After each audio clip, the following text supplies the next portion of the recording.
Well, good morning. We're in our last week of August. And oh, by the way, you might notice that we don't have any water coming down the waterfall. And so we'll talk to you about that a little later, what's going on here. But the power is off on purpose. What we're doing this time of year is focusing a lot on harvesting and preserving the stuff that we grow. When I was growing up, a lot of that was done through canning and some freezing. But we've kind of switched over, and we do some canning, we do some freezing, but we do more drying. And I'll show you what we've been working on today so far. Over here, as you remember, Al has his lavender that we put out in a tray in the greenhouse to dry. And so he takes it and puts it in this format, and then we have a tea thing that you put tea in to put in the water, and we put this in there, and that gives him his lavender. It's one of the things that I can do when I'm sitting down here. Well, I can sit down, hold this in my hand, reach over here and get a little bundle of this lavender. And what you want is the flower and seed heads here. And so you just kind of squiggle it through your hands as if you were, same motion as if you're trying to squeeze out a washcloth or something like that. And what you're doing is getting all of or as many of the seeds out of there as you can. You toss that away. That goes into the trash, and you do another one of these. And the stuff that we're taking out will end up going into one of those snap tea bag. It's kind of a metal thing that's used in place of a tea bag. And you can put tea leaves in it, or you can put lavender in it. And that's what I do.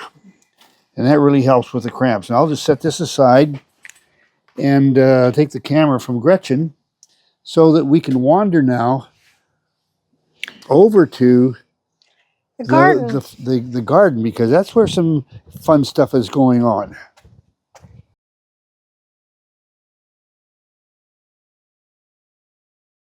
Well, in addition to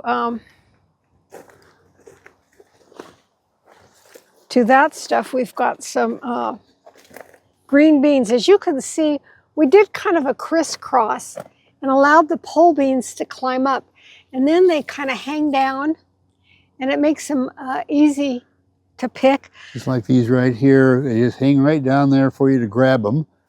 There's some more over here. They kind of hang away from the structures so that they're easy to pick.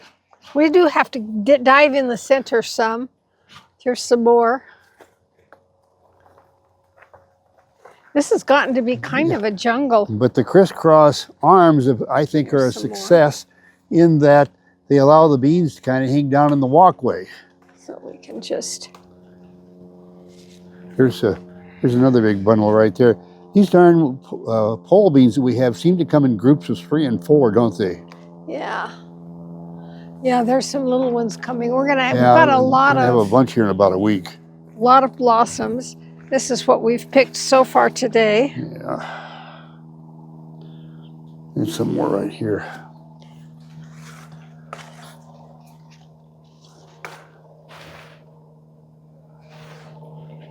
We do enjoy our green beans all winter long. Now these we will wash them, and then we break off the stem and blossom end and wash them.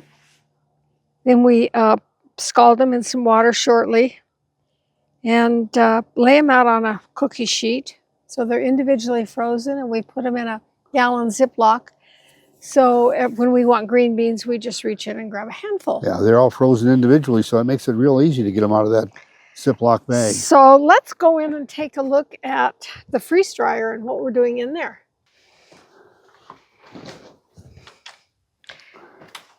Well, this is our sun room where I grow a lot of house plants. But additionally, we have a freeze dryer here.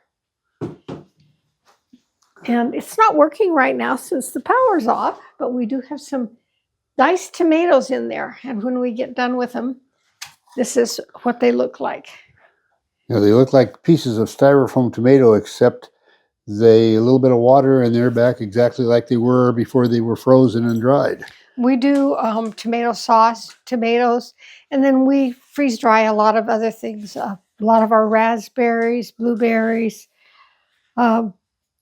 You can do candy, but I kind of avoid that. When we first got it, I did some candy and it was fun, but it still has sugar in it, so we pretty much don't do that.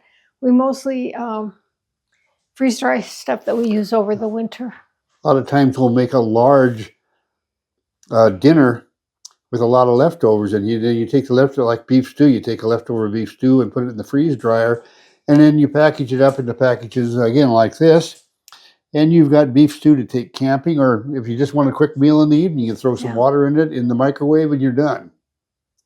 Well, one of the things that I wanted to report on was the lawn. This is our first year that we have such a beautiful green lawn. It's always been pretty good, but this year we bought the tractor late last year, and we started composting the clippings back into the yard itself rather than catching the clippings and putting them in the compost bin or in the garden or whatever. And just looking around the yard, you can see it's lush green all the way around, partly due to the fertilizer that we put on that we get locally here at Zamzow's, which is a local gardening store, but also that composting the clippings back into the lawn really holds a lot more water, so it doesn't get quite as dried out. Now, one of the things in the lawn, though, that we've had to suffer with for several years now is a thing called bill bugs. And if you have dry or dead spots that show up in your lawn and you can't figure out why, let me show you how you tell whether you've got bill bugs or some other problem. Now, over here is a dry spot.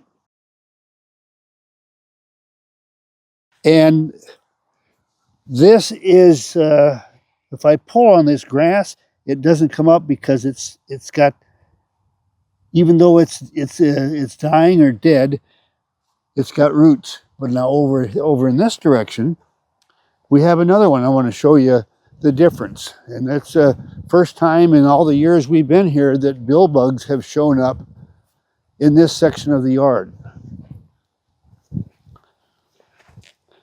But right here we have another dead spot. And when we pull on that grass, though, it just comes up. Why? Because the bill bugs eat the roots off, and that's why this is dying.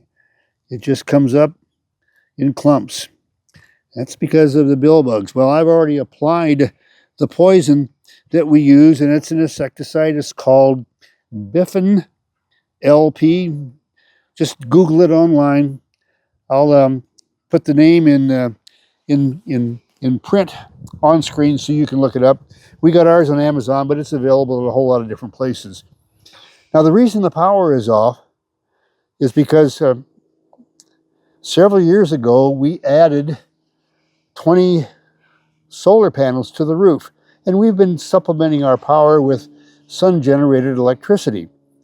Now we're in the process today, in the next several days, of installing a battery backup system so that the sun will power the battery that then can power the house for up to a day or more under the right conditions. So let's take a look out there and see what that project is. The technicians are working on it right now. The battery supply that we're installing is being installed by Revolution here in Boise. You can see their website on the side of the rig as well as their phone number. But anyway, this is Cody. Hello, nice to meet you. And Devin working back there. Hello, nice to meet you. And there, if you want to step this way, Gretchen, you can kind of get a picture of what's all this stuff that's going in. On the right is our old power panel, and on the left is part of the new system that's going to funnel sunlight into this Tesla battery supply that Revolution is installing for us. Now on the other side of the wall, Cody is installing the stuff on the other side. Yes, we got our new main breaker enclosure. It'll be the new main disconnect, 60 amp disco for the Powerwall 3, your 30 amp disco for your existing solar system, which will feed your in-phase combiner. And then when we were inspecting this yesterday, the standpipe's blown out, so we're actually going to install a new meter and drop that down to try to keep some of these lines clean and symmetrical. Okay, Cody, thank you a lot. And be sure you refer to that website and phone number if you want some, and you're in Boise, of course.